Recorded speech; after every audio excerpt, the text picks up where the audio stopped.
Gracias y paz, hermano, que la gracia de Dios esté con cada uno de vosotros. Hoy quiero compartir un pequeño mensaje de reflexión para la iglesia, de cómo nosotros podemos identificar lo verdadero, lo falso y el formalismo. Vamos a ver a través de los textos del Antiguo Pacto y lo de la gracia, cómo el pueblo judío identificaban la verdad, lo falso y el formalismo. Y cómo nosotros como iglesia hoy en día también tenemos esa tarea de identificar cuándo es la verdad, cuándo es la mentira y cuándo es la religiosidad que equivale al formalismo.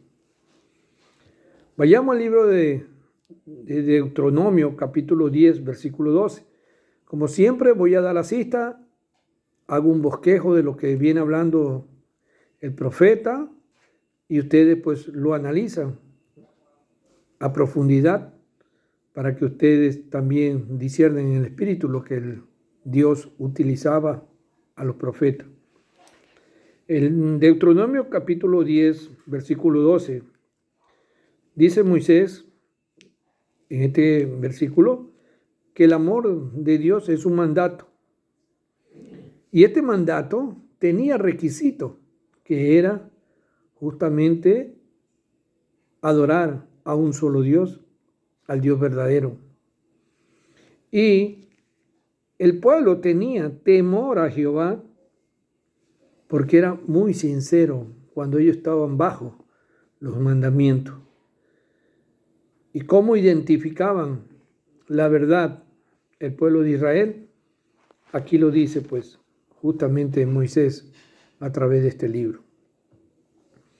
Sigamos recorriendo los antiguos preceptos y estatutos que Dios había dado al pueblo de Israel por medio del profeta Miqueas, capítulo 6, versículo 8, donde el profeta nos habla de la misericordia, la humildad y la justicia.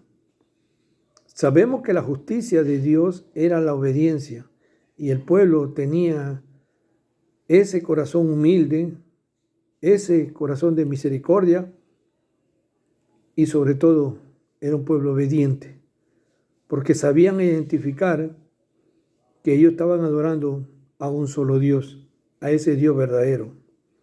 Por eso el profeta Miqueas hace esta aseveración de la verdad. Viendo estos textos antiguos testamentarios de cómo el pueblo utilizaba y cómo el pueblo traía esa obediencia, el apóstol Pablo nos habla hoy a nosotros como iglesia a través del libro de Romanos, capítulo 13, versículo 10, donde Pablo habla de la verdadera religión. Recordemos que la religión no es una denominación, sino es la relación que tenía el apóstol Pablo con el Espíritu Santo, porque él nos marca a través de este libro de Romanos los deberes hacia el prójimo que era por amor. Él se dio, él se entregó por amor. Primeramente para los judíos y luego para nosotros los gentiles.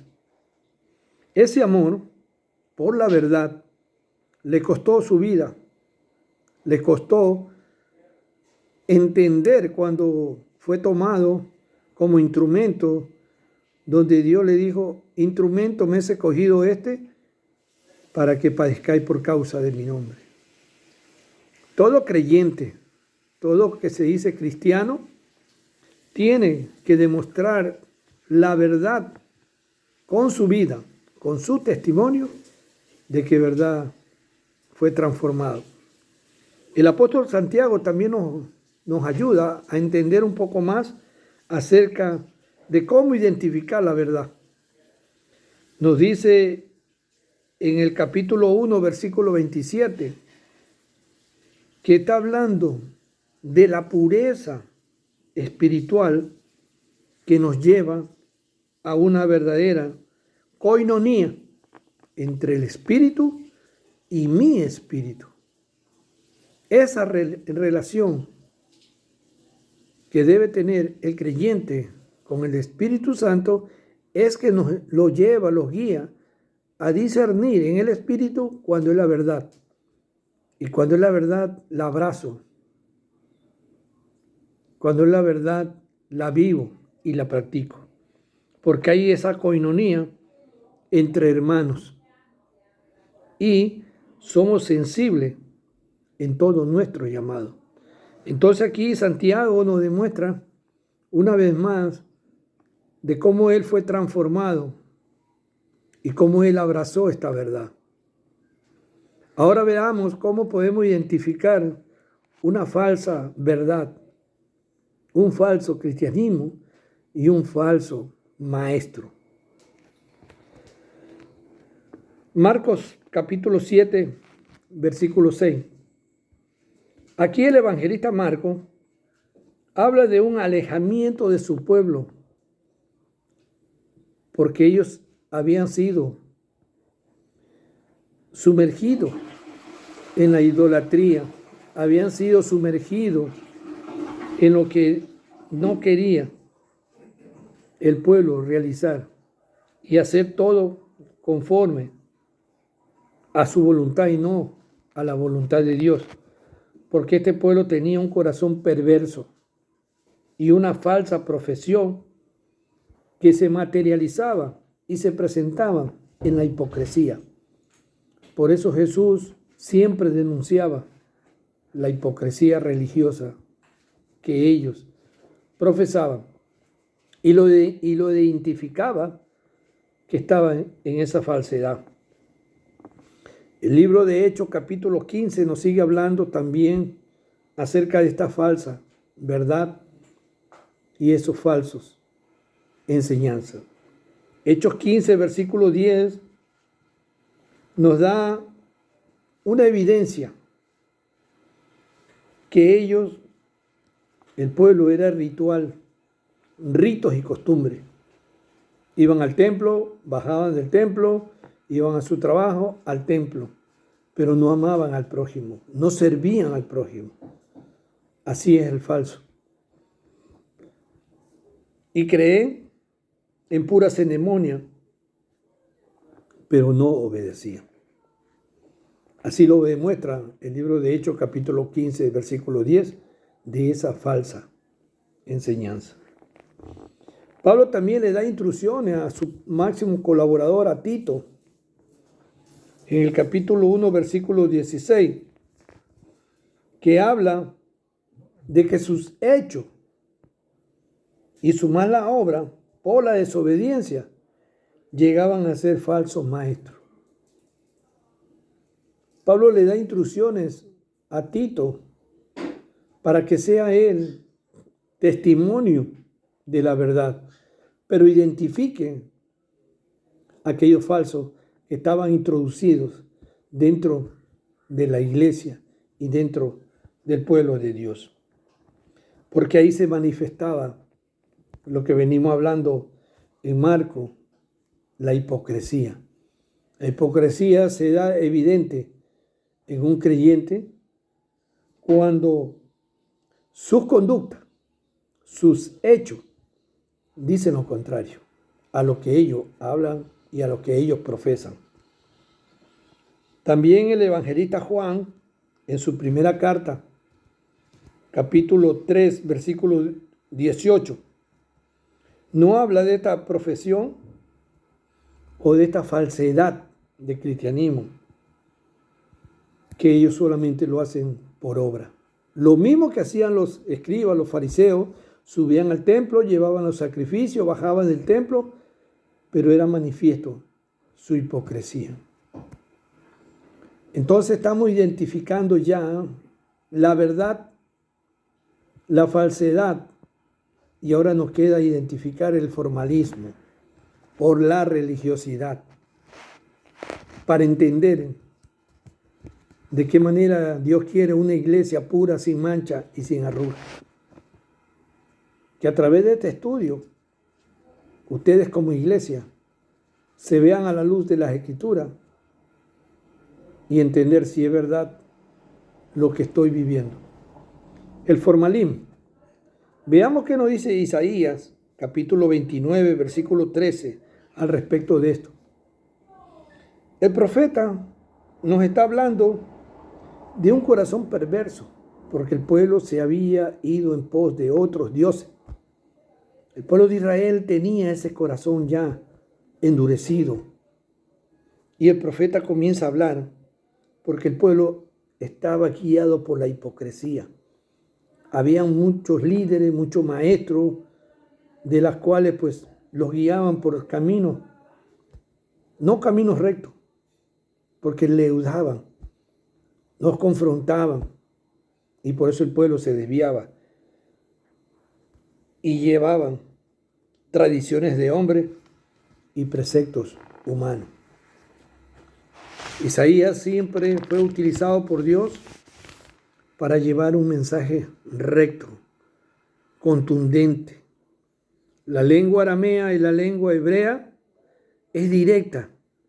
No hay mucho humanismo en el concepto de las Escrituras. Siempre va directo.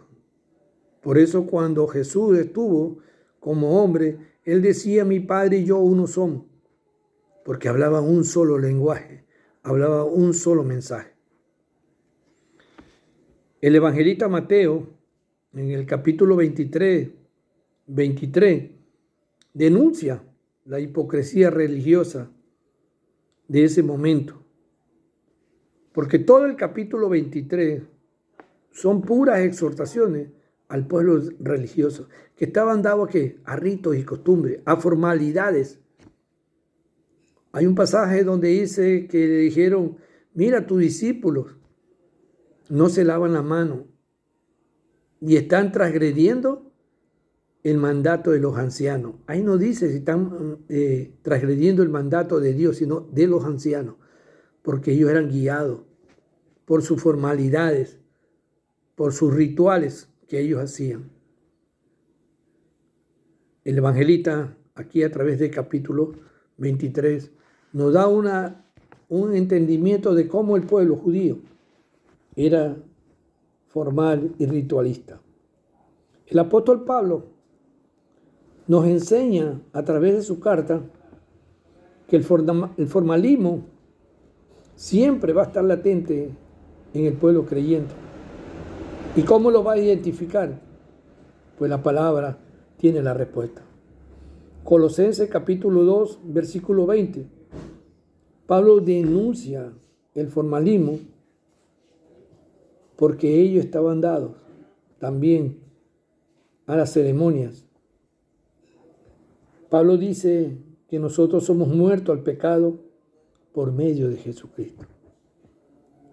Nosotros ya no nos guiamos por vista, sino por fe. El formalismo queda en esa vieja vida. Ahora nosotros vivimos por fe.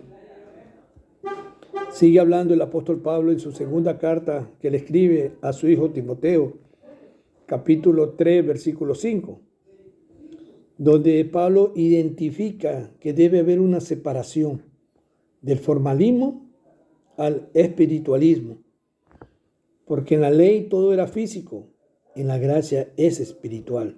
Esa separación te hace ver cuando viene un creyente, un cristiano, un pastor, un evangelista a querer imponer doctrinas de hombre y cae al formalismo. Y por eso nosotros, por medio del Espíritu Santo, entendemos de dónde viene eso. Y termino este mensaje en la segunda carta de Juan, versículo 10, donde Pablo habla de las malas asociaciones que desean separar de la verdad. Muchos llegarán a tu vida, muchos llegarán a mi vida a quererme separar de la verdad. Pero como yo le he creído a un Dios santo, a un Dios que transforma vida, y que mi mente cada día va siendo transformada día a día, entonces me separo. Porque veo el formalismo, veo lo ritual. No hagas esto, no andes con este, haz de esta forma. Y es donde nosotros debemos ver. Algo que podemos identificar de formalismo es la bendita esa oración de fe: acepta a Cristo en tu corazón y ya tú eres salvo. Eso es una herejía. Nunca en las Escrituras los apóstoles, ni el apóstol Pablo, aún ni Juan el Bautista, ni los profetas llamaron al pueblo a hacer tal oración para que se arrepienta. No.